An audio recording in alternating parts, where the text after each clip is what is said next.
వేదిక టీవీ ప్రేక్షకులకు స్వాగతం. వేదిక టీవీ చేపడుతున్న సర్వే ఏదైతే ఉందో ఇది కేవలం ప్రజల అభిప్రాయాలు మాత్రమే. వేదిక టీవీ అభిప్రాయం కాదు. నిజాన్ని నిర్భయంగా ప్రజలతో మాట్లాడి చర్చించడానికి వేదిక టీవీ ఎల్లప్పుడూ కృషి చేస్తుంది. ఇందులో భాగంగా ఈరోజు సూర్యాపేట జిల్లాకు రావడం జరిగింది. మరి ఈ సూర్యాపేటలో ఉన్నటువంటి ఆర్టీసీ బస్ స్టాండ్కి చాలా గ్రామాల నుంచి ప్రజలు నేరేడుచెల్ల, భీమారం, కోదాడ, తుంగతుర్తి, తొర్రూరు, మహబూబాబాద్, హన్మకొండ నుంచి ప్రజలు ఇక్కడికి రాకపోకలు సాగిస్తుంటారు. మరి ఇక్కడికి వచ్చిన ప్రజలతో మాట్లాడి కాంగ్రెస్ హయాంలో రేవంత్ రెడ్డి గారు పాలన విధి విధానాలు ఏ విధంగా జరుగుతున్నాయి, మరి అలాగే రేవంత్ రెడ్డి గారు ప్రవేశపెట్టిన ఈ 6 గ్యారెంటీలు కానీ సంక్షేమ పథకాలు కానీ లబ్ధిదారులకు ఏ విధంగా లబ్ధి చేకూరుతున్నాయి, మరి అలాగే గతంలో కేసీఆర్ గారు పాలన విధి విధానాలు ఏ విధంగా జరిగిన విషయాన్ని వాళ్ళ అభిప్రాయం ద్వారా తెలుసుకునే ప్రయత్నం చేద్దాం. సార్ నమస్తే చెప్పండి. మీ పేరు సార్? యాదగిరి రెడ్డి. ఏం చేస్తుంటారు సార్? నేను మెకానిక్. గ్రామం మండలం తుమ్మలపల్లి, ఆత్మూరు రసం మండలం. సీఎం రేవంత్ రెడ్డి గారి పాలనపై మీ అభిప్రాయం ఏంటి సార్? చాలా బాగుంది. రైతులకు కొద్దిగా వెనకబట్టు పట్టింది. ఏది రుణమాఫీ అయిపోయింది, కొన్ని చిన్న చిన్న విషయాలలో. మిగతా విషయాలలో పిల్లలకు ఉద్యోగాలు కానీ తర్వాత ఇవన్నీ కానీ చాలా బాగా చేస్తుండు. కాకపోతే ఆర్థిక ఇబ్బందులు ఉండి కొద్దిగా వెనకబడుతుంది. ఆయన అన్న ఇవ్వలేకపోతుండు. అంతేగాని సూపర్ ఉన్నది. ఆయన రేపు వచ్చే పిల్లలకు ఉద్యోగాలు కానీ ఈ రిజల్ట్ కానీ బళ్ళల్లో కానీ అసలు బళ్ళల్లో లాట్రిన్ అంటే ఏందో తెలియదు. రోడ్లే మరి చెట్లు వేసి ఇవన్నీ చేసి 1000 కోట్లు అప్పులో పాలైంది టీఆర్ఎస్. ఇవాళ అట్లా కాదు. ఆయన పీకలేక తేటగా నిమ్మలంగానైతే పోరాటం చేస్తుండు. అందులో తీసేయవలసిన అవసరమే లేదు. రేపు భవిష్యత్తు మళ్ళీ రేవంత్ రెడ్డి గారికే ఉంటుంది. ఇలా మినిస్టర్లు కానీ ఎవరు కానీ మంచిగా పనిచేస్తుండ్రు. ఇలా మీరంతా కుటుంబం పాలన ఎవరు పరిపాలించారు? ఏ లీడర్ పరిపాలించారు? మొత్తం మీ ఇష్టం వచ్చినట్టే చేసిండ్రు. అవసరం ఉన్నా లేకున్నా కోట్ల డబ్బులు వృధా చేసిండ్రు గ్రామాలలో. ఇలా మిషన్ భగీరథ పెట్టినావు. మిషన్ భగీరథ ఏడాది అవుతుండ్రు, ఎంతమంది అవుతుండ్రు ఊర్లలో. ఇలా గ్రామ పంచాయతీలకు నిధులు ఇవ్వలేదు ఆయన ఉన్నప్పుడు.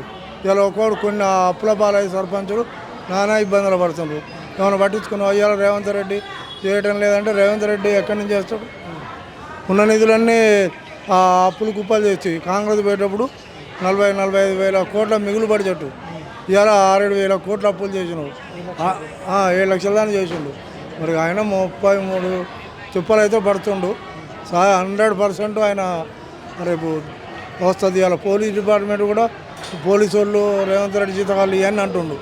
ఇలా నిన్న మన రాష్ట్రంలో ఫస్ట్ వచ్చింది దేశంలోనే పోలీస్ డిపార్ట్మెంట్కు. మరి ఇవన్నీ ఆడ చేయకుండా ఉండి ఇవాళ ఆయన దొంగ చేసిన ఓడిపోయిన తెల్లారి నుంచి ఆయన మెట్ట పడుతుంది. రేవంత్ రెడ్డి గారు మెట్ట పడుతుంది. ఓడిపోయిన మీకు అధికారం పోయిన తెల్లారి నుంచి నిద్రపోయినరా ఒక్కనాడన్నా? మీరు ముగ్గురే కానీ మిగతా మంత్రులు ఎవరైనా మొత్తుకుంటున్నారా?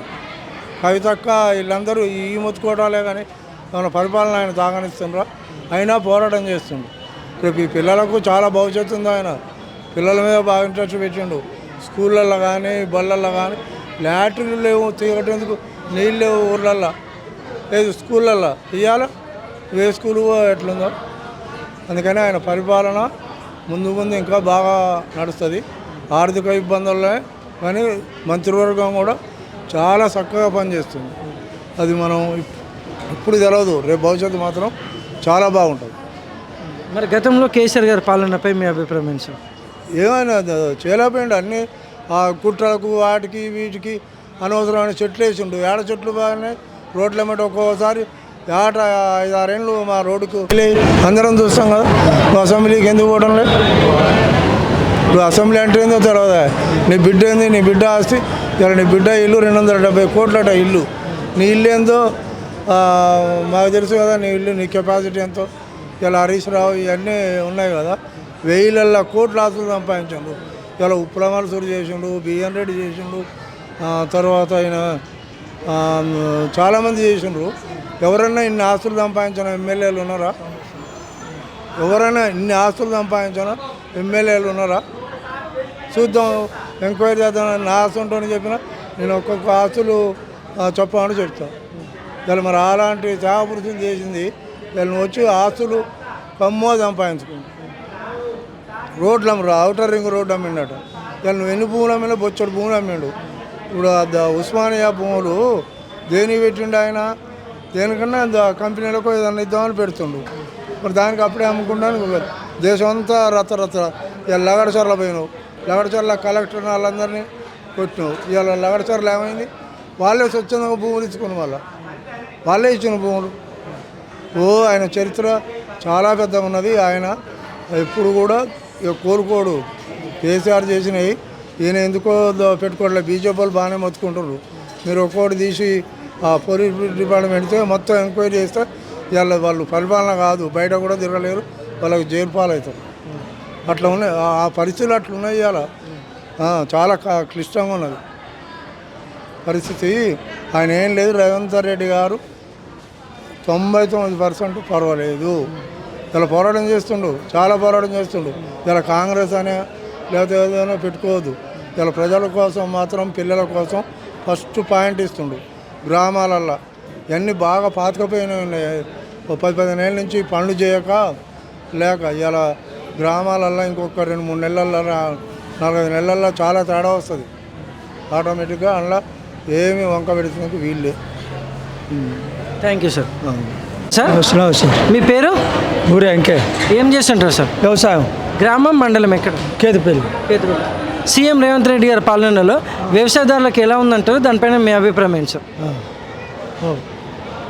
ఆయన చేసే పనులు బాగానే ఉన్నాయి కానీ దాదా చేస్తలేడు. ఇవది అంతే. రైతు బంధు రుణమాఫీ ఏ రాజబంధు ఇంతవరకు బాగా చెప్పాలి. ఎకరాల కాండు, 2 ఎకరాల కాండు, 3 ఎకరాల కాండు బాగా చెప్పాలి. ఏడికి నిగ్రహ వేసాడు. అది 4,000 పింఛన్కి 6,000 ఇస్తాడా? అవి లేవా? ఆడపిల్లగాలు పెళ్లి చేసుకుంటే ఆడు 1,00,000 ఇస్తే ఈయన 1,00,000 తులం బంగారం అని అవి లేవా? ఇంకేం పావాలి? ఎవరు రుణమాఫీ ఓడికోళ్ళు లక్షలు జరిగేది. 2 లక్షలని గారే కొన్ని ఇంతవరకే. మరి గతంలో కేసీఆర్ గారి పాలనపై మీ అభిప్రాయం ఏంటి సార్? ఆయన భార్య మా నార్మల్ దడుపులంగానే వేశారు. అన్నీ అందించండి బాగా. ఈయన కూడా అట్టే అందే ఉంటున్నావు. ఈయనని బొమ్మ అట్లే ఆడి చేసినట్టే నువ్వు చేసుకో, ఇంకా 10 ఏళ్ళు ఉన్నా అంటున్నావు. గట్లా